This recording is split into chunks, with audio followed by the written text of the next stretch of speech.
नमस्कार, सलाम दोस्तों। आज हम प्रसिद्ध कथाकार हरि भटनागर जी की कहानी सेवड़ी रोटियां और जले आलू का पाठ करेंगे।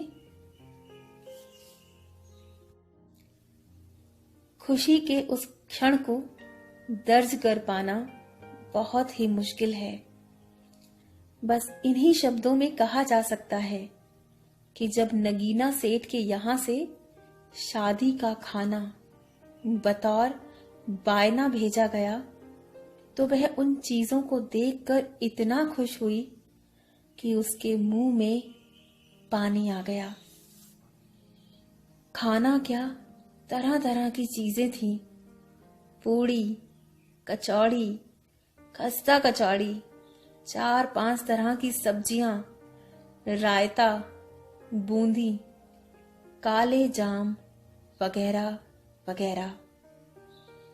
उसने जल्दी जल्दी उन चीजों को समेटा और कमरे के उस कोने में, जिसे रसोई कहा जा सकता है, रख दिया, क्योंकि इसी जगह पर खाना बनता है।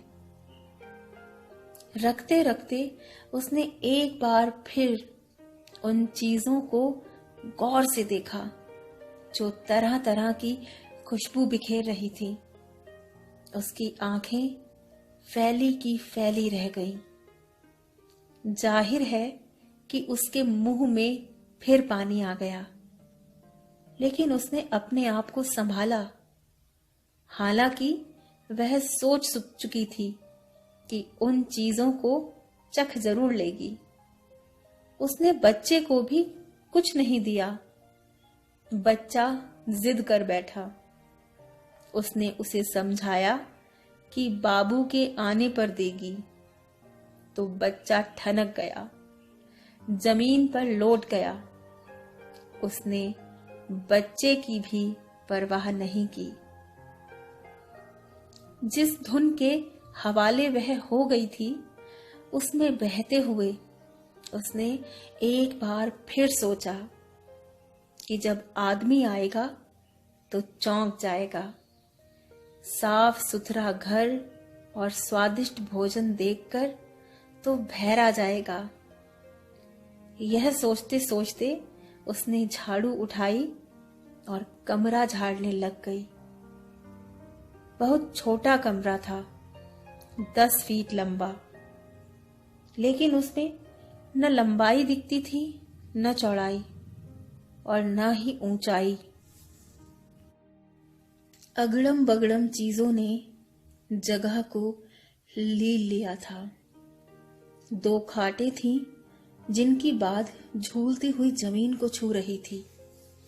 खाटों के ऊपर यानी सिर पर रजाई, कथरी, कंबल लटक रहे थे। खाटों के बाजू से रसोई शुरू होती थी। सैकड़ों डिब्बे डिब्बियों, साबुत, टूटे फूटे और जंग खाए का हुजूम शुरू होता था। चूल्हे के आगे राख और कोयले का ढेर था। चूल्हे पर जली अधजली लकड़ियां रखी थी। खाना बन चुकने के बाद चूल्हे पर लकड़ियां इसलिए रख दी जाती थीं कि गीली लकड़ियां सूख जाएं। चूल्हे के सामने वाले कोने पर मोरी थी, जिसमें कीचड़ काई बड़ा सा मुंह बाए थी। मोरी के मुहाने पर 8-10 ईंटें जमाई गई थी, जो करीब करीब पानी कीचड़ में आधी डूबी थी। मोरी के ऊपर ताड़ में अल्लम गल्लम चीजें, यानी 4-6 चैले, 15-20 कंडे, टूटे हुए छाते, जर्जर रजाइयां और ईंटें भरे थे। मोरी से थोड़ा हटकर खाट के सामने वाली दीवार पर देवी देवताओं और फिल्मी हीरो हीरोइनों के कैलेंडरों का रेला था। दीवार कहीं से नजर नहीं आती थी। लगता था कैलेंडर की दीवार है। धुएं और सीलन से कैलेंडरों का असली रंग रूप दब मिट सा रहा था। कैलेंडरों के बीच में एक आला था, तेल से चीकट होता हुआ।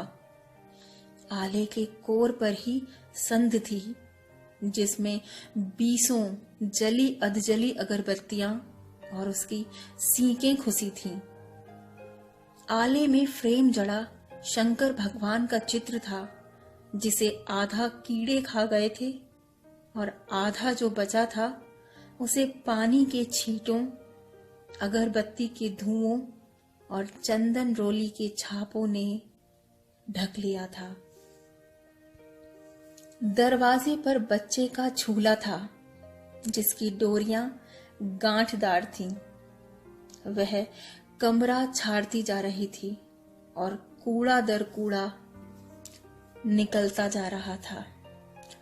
खाट के नीचे कूड़ा, डिब्बे डिब्बियों पर कूड़ा, मोरी पर कूड़ा, किवाड़ के नीचे कूड़ा। वह हैरान रह गई कि घर में इतना कूड़ा आखिर आया कहां से, और वास्तव में घर में जैसे कूड़े के अलावा कुछ था ही नहीं। ओढ़ने, बिछोने, खाट, बर्तन, भांडे सब कूड़ा हो रहे थे। कूड़े करकट को झाड़कर निकाला जा सकता है, इन सामानों को कैसे निकाला जाए?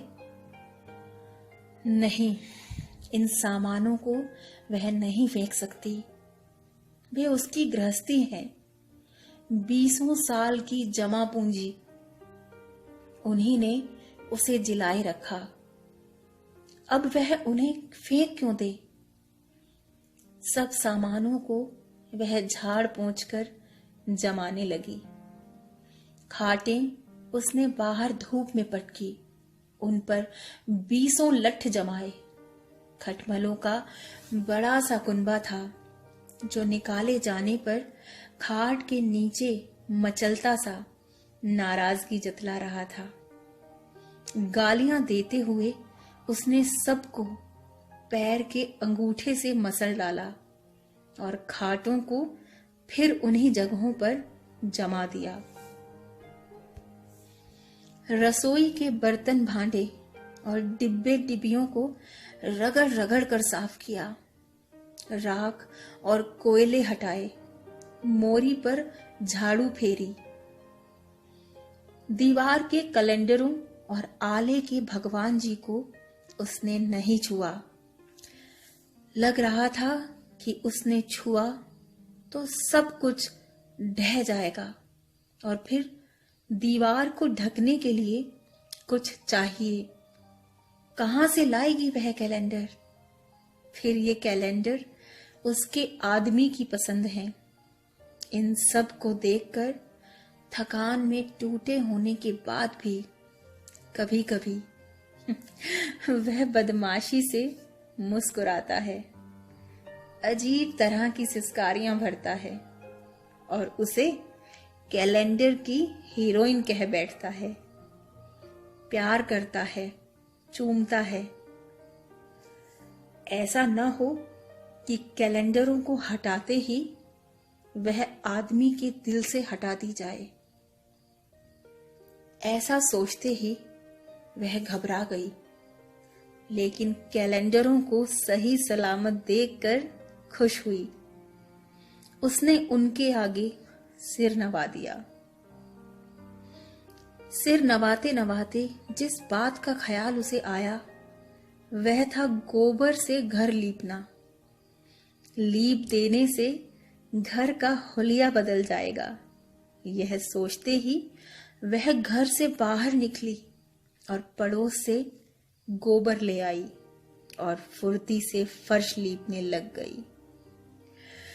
सफाई के बाद भी झींगुर कीड़े थे जो उछल कूद लगा रहे थे।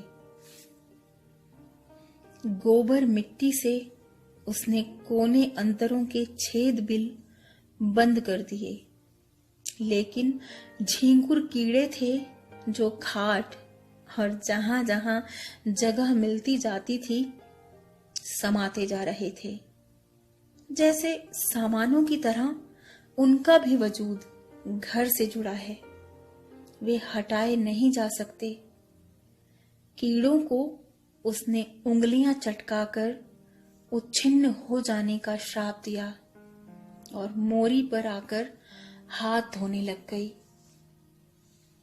गोबर मिट्टी छूटते ही हाथ साफ निकल आए थे, उनमें चमक आ गई थी। उसने चूड़ियों में फंसी गोबर मिट्टी निकाली और कोहनियों तक हाथ धोया। कोहनियों को धोते धोते उसे यकायक गुदगुदी सी होने लगी। उसका आदमी जब उसे प्यार करता है तो कोहनियों पर हाथ फेरता है, धीरे धीरे। वह मुस्कुरा दी। आज वह आदमी को प्यार करेगी, उसकी कोहनियों पर हाथ फेरेगी। यह सोचते ही उसकी आंखों के सामने आदमी की शक्ल तैर गई। आदमी प्रेस में कंपोजिटर है और बहुत ही दुबला पतला, हड्डियों का ढांचा। लगता कि अंतहीन काम ने उसकी हड्डियों का मांस गला दिया हो और उसकी जगह थकान और टूटन भर दी हो। हर वक्त वह निढाल रहता और उनींदा। उसके सूखे और भावहीन चेहरे पर आंखें नींद से बोझिल और कीचड़ भरी होती, मानो प्रेस के काम ने उन्हें सोने और कीचड़ साफ न करने की सजा दे रखी हो। घर में वह हर वक्त खाट पर पड़ा रहता, मुंह बाए, खुली पलकों राल टपकाता सोता रहता। जागता तो उनींदी आंखों अपलक कहीं खोया रहता। यकायक उसे लगा कि आदमी आ गया, लेकिन सिर झटककर सोचा कि नहीं, इस बखत कैसे आएगा, अभी तो संझा हो रही है। वह तो रात को, आधी रात को आता है। साइकिल खड़खड़ाता, घंटी टुनटुनाता हुआ। उसने झांक कर देखा तो पड़ोस का आदमी था, जो साइकिल खड़खड़ाता हुआ निकला था। सांझ होते होते उसने घर करीने से सजा दिया था। जब उसने ढिबरी जलाई तो बच्चे का ध्यान आया, जो बाहर जमीन पर सो गया था। उसे ध्यान आया कि उसने तो उसे खाने को कुछ दिया ही नहीं। यह सोचते ही वह भीग सी गई भीतर तक। उसने बच्चे को उठाया और उस पर चुंबनों की बौछार सी कर दी। वह रुआंसी हो आई। मन हुआ कि बच्चे को जगा दे और खाना खिलाए, लेकिन यह सोचकर जाने दिया कि बाप के आने पर जगाएगी तभी खा लेगा। अभी मुमकिन है जगने पर रोना शुरू कर दे। उसने बच्चे को खाट पर लिटाया और बच्चे के ख्याल में डूबी बाहर ड्योढ़ी पर आकर बैठ गई। घर की साफ सफाई की उसे इंतहा खुशी थी। उस पर नगीना सेठ के घर से आया खाना, इस सोच से उसकी भूख जाग गई एकाएक। ऐसे लगा जैसे उसके पेट में आंतों ने करवट ली, खौलता पानी दौड़ गया। उसने तो सवेरे से कुछ नहीं खाया। पेट पर हाथ फेर, घुटनों पर हथेलियां टिकाकर वह उठी और बच्चे के पास आकर खड़ी हो गई। बच्चा उघारी खाट पर तेज तेज सांस लेता मुंह बाए सो रहा था। चमड़ी उसकी गंदुमी और इतनी झीनी थी कि सीने की एक एक हड्डी गिनी जा सकती थी। सांस के साथ नीचे दबकर ऊपर हड्डियों से चमड़ी ऐसे टकराती कि लगता चमड़ी न होकर बरसाती पन्नी हो। बच्चे की इस हुलिया से उसे कचोट हुई कि अभी तक वह बच्चे से गाफिल क्यों रही। काफी देर तक खड़े खड़े वह बच्चे में डूबी रही, फिर बच्चे की बगल में बैठ गई और फिर लेट गई। बच्चे के सिर पर हाथ फेरते फेरते वह खराटे भरने लगी। बाहर कुत्ते के भौंकने से उसकी नींद टूटी तो वह चौंक कर उठ बैठी। रात गाढ़ी हो रही थी। कमरे में मच्छरों का हल्ला तेज हो गया था। एक पल को बाहर आ खड़ी हुई तो बहुत बड़ा चांद दिखा, जो कांपता हुआ पेड़ों के ऊपर उठ रहा था और इतने करीब लग रहा था जैसे उसके घर में घुस आएगा। थोड़ी देर में साइकिल की घंटी टुनटुनाई, साइकिल खड़खड़ाई। उसका आदमी आ गया था। रोज की तरह वह एकदम निढाल लग रहा था, जैसे साइकिल और दिन भर के काम ने उसका सत्व खींच लिया हो। इसके बाद भी वह उनसे किसी तरह जूझता घर तक आ पहुंचा था। दीवार से साइकिल टिका, वह झुके कंधों पल भर को खड़ा रहा, स्थिर सा, मानो साइकिल ने उसे थका दिया हो और अब वह उससे राहत पाया हो।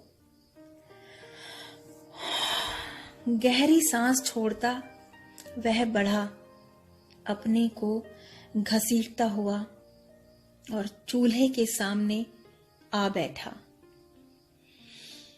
वह थकी उनींदी आंखों से खाने का इंतजार करने लगा, जैसे कह रहा हो कि जल्दी खाना दे, नहीं तो यहीं सो जाएगा। पत्नी ने हुलसते हुए जब थाली सजाकर दी तो उसने सूनी आंखों खाना देखा और सब कुछ अपनी लंबी हड़ीली उंगलियों से मीड़ डाला और सुस्त हाथ से बड़े बड़े कौर बनाकर धीरे धीरे खाने लगा, चपर चपर झपकते हुए। लग रहा था कि हाथ में दम ही न हो, जबरदस्ती मुंह तक ले जा रहा हो। पत्नी हैरत में पड़ गई। उसने सोचा कुछ था और हो कुछ रहा था।